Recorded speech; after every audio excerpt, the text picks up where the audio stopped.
Hi.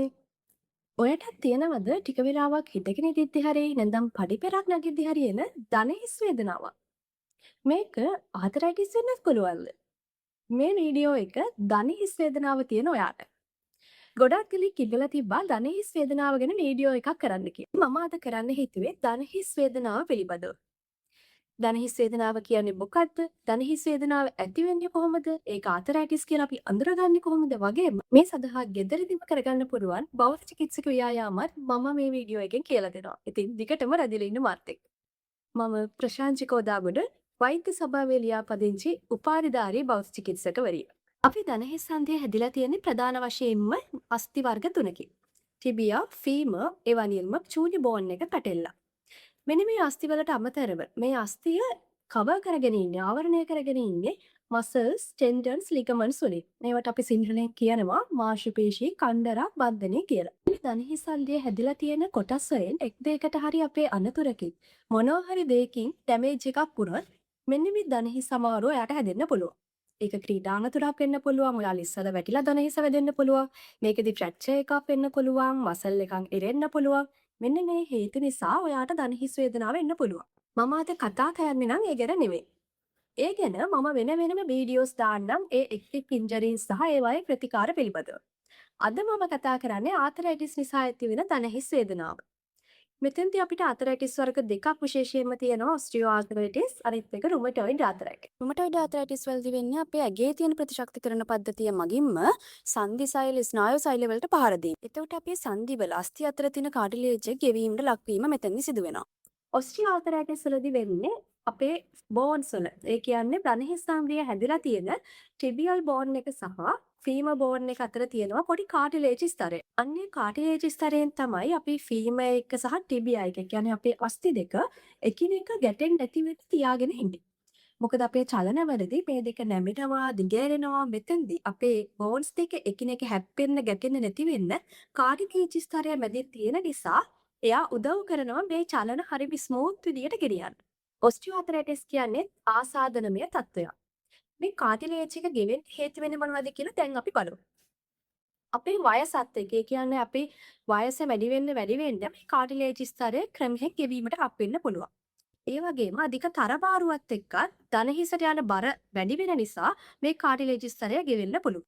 ඔයා දවසේ වැඩි වෙලාවක් හිටගෙන ඉන්න කෙනෙක් නම් කාලයක් තිස්සේ මේ විදිහට රූටින් එක යද්දී කාටිලේජ් එක ගෙවීමට ලක් වෙන්න පුළුවන්.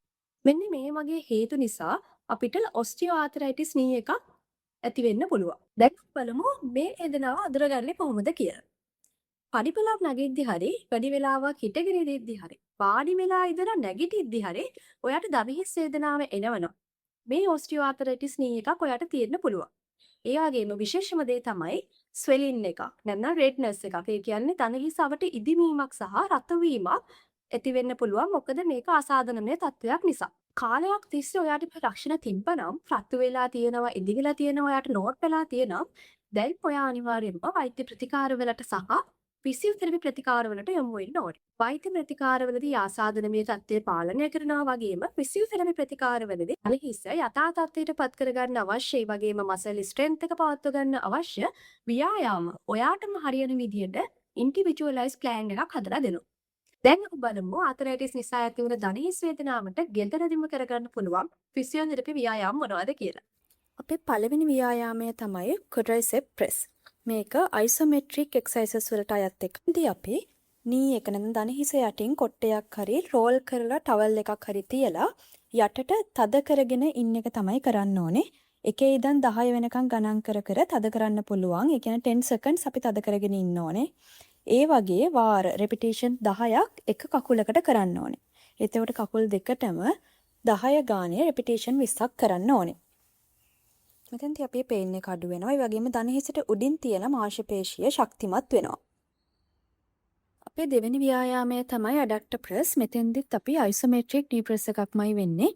මෙතෙන්දි කකුල් දෙක දණහිසෙන් නමලා දණහිස් දෙක මැද්ද කොට්ටයක් හරි උරන් පුරවපු බෝලයක් හරි තියලා දණහිස් දෙක මැද්දෙන් ඒක තද කරන්නයි තියෙන්නේ. මෙහෙම තද කරගෙන තත්පර 10ක් ඉන්න ඕනේ. ඔයාට පුළුවන් එකේ ඉඳන් 10ට ගණන් කරන්න. 1 to 10 කවුන්ට් කරලා ඒ වගේ රෙපිටේෂන් 10ක් කරන්න ඕනේ. මේක අපේ ඇඩක්ට මසල් එක නැත්නම් කකුලේ ඇතුලේ පැත්තේ තියෙන මසල් එකේ ස්ට්‍රෙන්ත් වීම තමයි මෙතෙන්දි වෙන්නේ.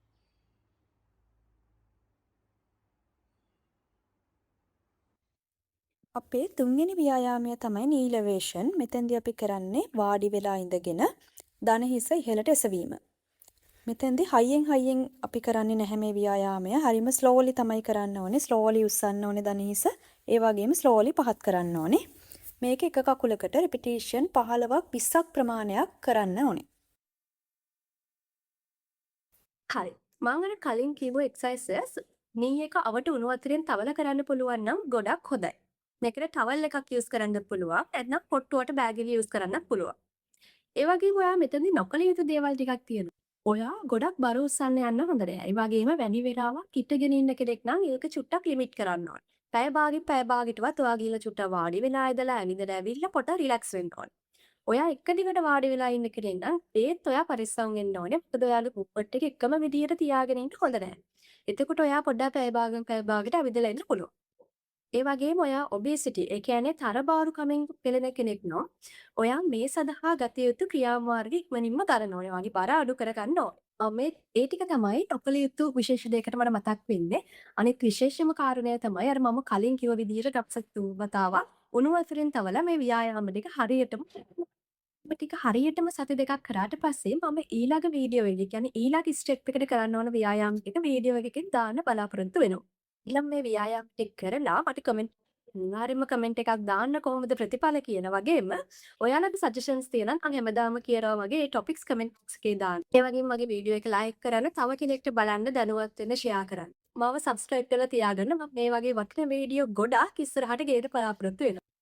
මම හැමදාම කියනවා වගේ සතුට තියෙන්නේ නිරෝගීකම් මත. ඉතින් අදට මම සමුගන්නම් සුබ දවසක්.